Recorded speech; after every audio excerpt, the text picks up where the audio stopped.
射开！啊！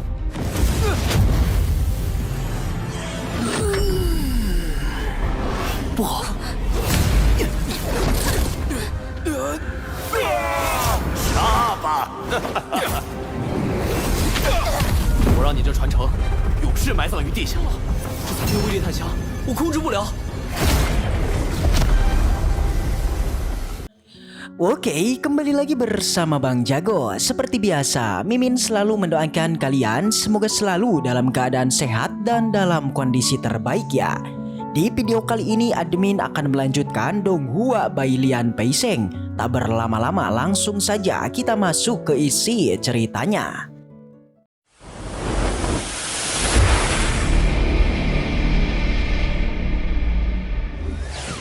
Cerita dilanjutkan. Setelah pertarungan selesai, tubuh Peming pun langsung tumbang.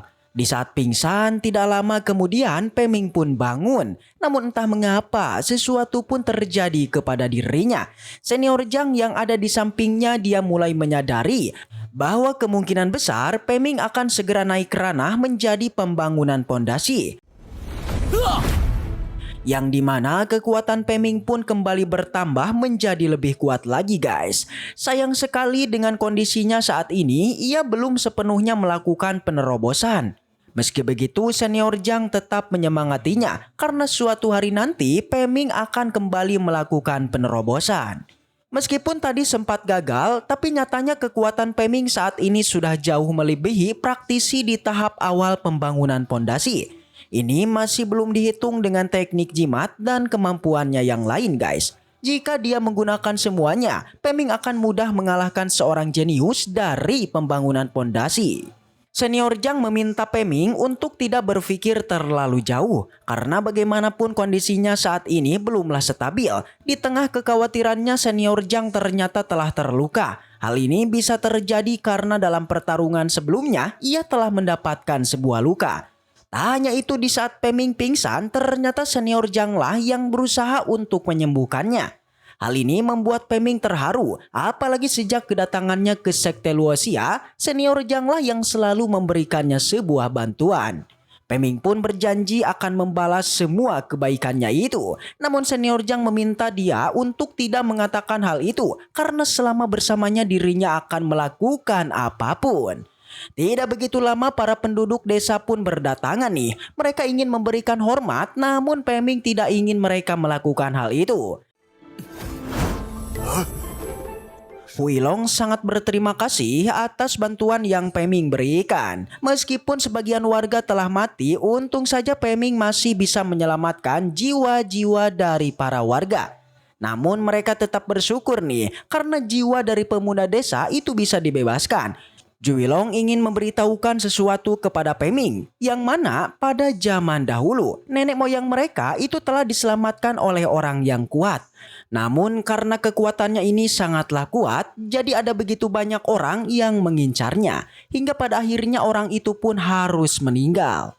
Sebagai rasa terima kasih karena telah diselamatkan, jadi nenek moyang mereka menjaga makam orang itu hingga sampai sekarang. Tapi sayang sekali Sekte Pemurnian Darah itu mengambil semua keuntungan itu. Dia yang tidak rela mereka mendapatkannya lalu berencana untuk mengirimkan Peming agar bisa membalas perbuatan mereka. Shen Peng dan Suyun akan pergi untuk memberikan bantuan. Sedangkan untuk Senior Zhang diminta kembali ke Sekte supaya dia bisa melaporkan hal ini. Sebenarnya Senior Zhang tidak ingin melakukan hal itu, namun karena dia sadar dengan kondisinya saat ini, jadi dia pun akan segera kembali ke Sekte. Ia juga berharap agar Peming bisa selalu berhati-hati. Tak lama setelah itu mereka pun dibawa ke makam pahlawan. Para penduduk desa menggunakan darah mereka untuk membuka pintu masuknya. Seketika saja tubuh mereka pingsan dan tidak begitu lama guys, pintu masuk pun terbuka.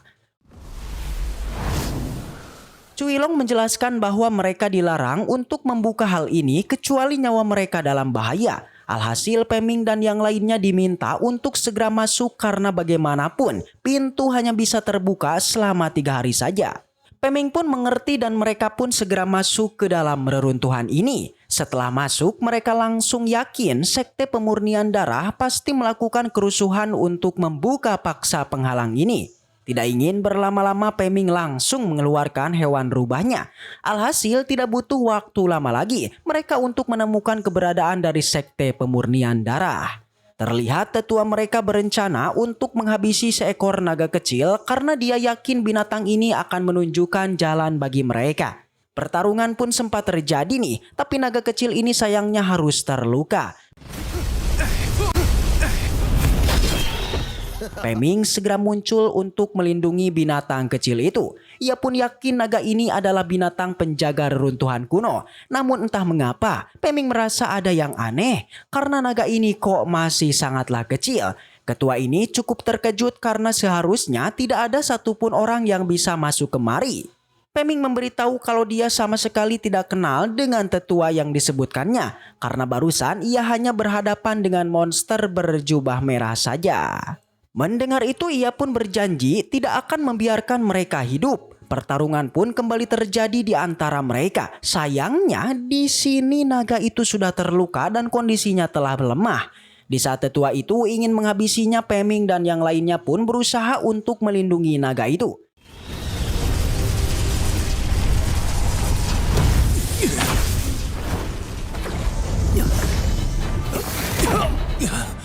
Di sana Peming membuat tetua ini terkejut karena bagaimana bisa seorang bocah memiliki kultivasi sekuat ini.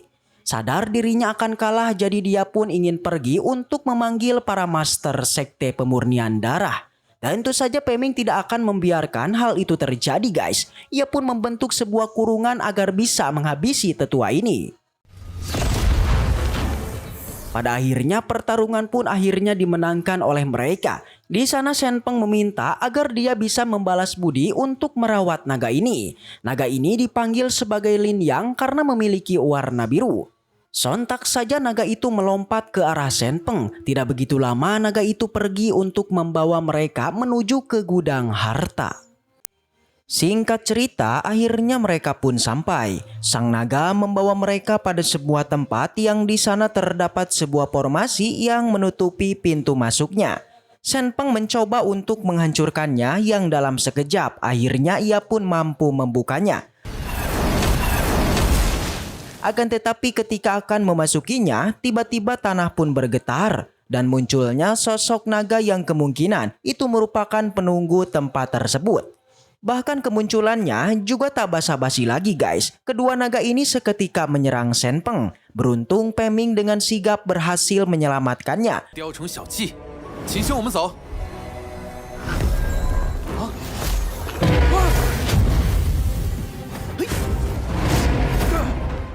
Tapi serangan naga itu ternyata memiliki tujuan untuk melakukan pengujian.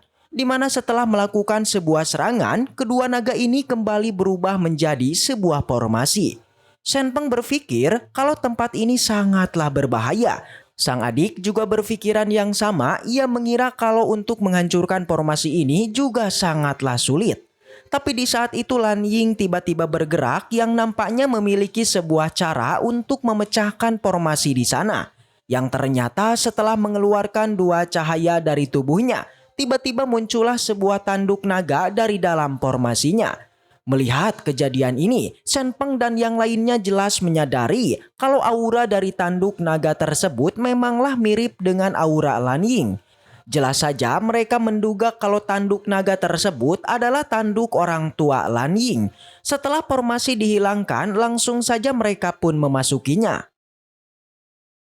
Di dalam mereka menemukan adanya sebuah teratai warna-warni yang seketika mengeluarkan sebuah tulisan yang katanya inilah warisan asli orang Beidou.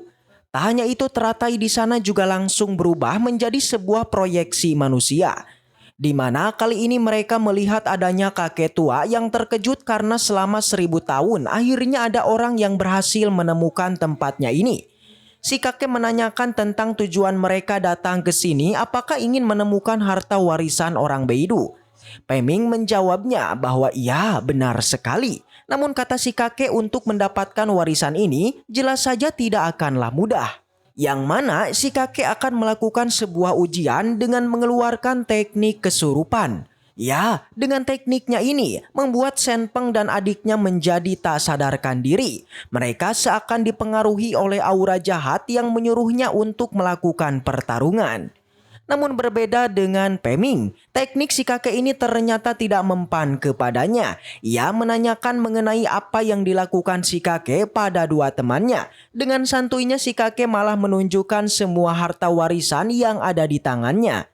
Di mana ketika ingin mendapatkannya, maka diharuskan untuk merasakan sebuah teknik rahasia untuk melakukan pertarungan.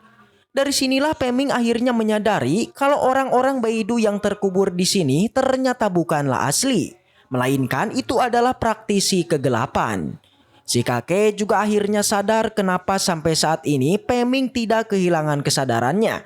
Peming tahu betul teknik si kakek telah ditahan oleh labu kecilnya ini. Namun meski begitu si kakek masihlah tetap kekeh jikalau orang yang bisa mendapatkan warisannya yaitu orang yang selamat dari pertarungan ini. Si kakek menyarankan kalau Peming ingin mendapatkan warisannya maka dia diharuskan untuk membantai dua temannya. Tapi jelas sekali Peming tak menginginkan hal itu. Ia malah berniat ingin menyelamatkannya dengan menggunakan sebuah pecahan artefak. Tapi Peming sendiri tidaklah percaya diri guys. Ia mengira kekuatannya saat ini masihlah belum cukup untuk mengaktifkannya. Akan tetapi dikarenakan tak ada cara lain, jadinya Peming pun memutuskan untuk mencoba mengaktifkannya. Sontak saja si kakek yang melihatnya langsung merasa resah. Ia terlihat ketakutan dikala melihat pecahan artefak Peming yang menurutnya itu adalah artefak misterius. Pada saat ini si kakek menyuruh Peming untuk segera berhenti. Namun Peming akan setuju dikala si kakek bersedia untuk menyadarkan dua temannya itu. Tapi tetap saja guys, Peming tak bisa menghentikan kekuatan dari artefaknya. Dan inilah yang terjadi.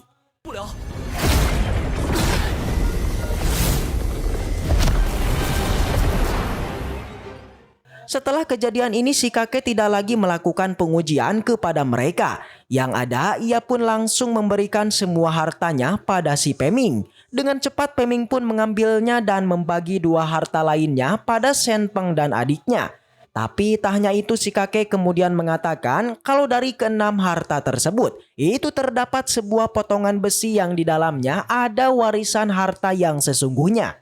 Dengan segera Peming pun memasukinya dan ia pun dibawa pada sebuah tempat yang di sana terdapat ada sebuah monumen berbentuk teratai. Dia kemudian mendekatinya tapi tiba-tiba lagi-lagi muncullah sebuah proyeksi berbentuk manusia. Dirinya mengklaim kalau dia sebenarnya adalah Beidou. Dia ini merupakan pemilik warisan yang tak lama lagi akan diserahkan pada Peming.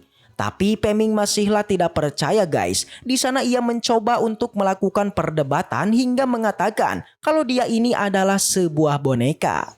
Dan tak hanya itu, Peming juga sedikit mengancamnya. Si kakek yang mendengarnya jelas saja menjadi kesal. Ia kemudian menanyakan apa sebenarnya yang diinginkan Peming. Peming meminta agar kedua temannya yang ada di luar gua untuk bisa memasuki tempatnya ini. Tapi ternyata ocehan panjang dari Peming ternyata itu hanyalah untuk mengulur waktu saja. Di mana ia telah melakukan persiapan untuk mengeluarkan sebuah formasi pengurungan. Yang pada akhirnya Peming pun berhasil mengurungnya dan membantainya. Setelah itu, waduh bersambung. Baiklah mungkin segitu aja untuk pembahasan kali ini.